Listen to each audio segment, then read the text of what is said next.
சுரா கைடு 10ஆம் வகுப்பு பொதுத் தேர்வுக்கான புதிய பதிப்பு தற்போது பரபரப்பான விற்பனையில். மாணவர்கள் பொதுத் தேர்வில் அதிக மதிப்பெண் பெற உடனே வாங்குங்கள் சுரா கைடு.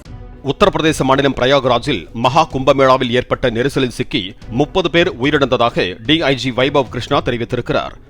அதிகாலை 1 மணியில் இருந்து 2 மணிக்குள் நீராட பலர் முண்டியடித்ததே இதற்கு காரணம் என அவர் கூறியுள்ளார். காயமடைந்த 36 பேருக்கு சிகிச்சை அளிக்கப்படுவதாகவும் உயிரிழந்தவர்களின் குடும்பங்களுக்கு தலா 25 லட்சம் ரூபாய் இழப்பீடு வழங்கப்படும் என்றும் முதலமைச்சர் யோகி ஆதித்யநாத் அறிவித்திருக்கிறார். இந்த சம்பவம் குறித்து நீதி விசாரணை நடத்தப்படும் என்றும் அவர் தெரிவித்திருக்கிறார்.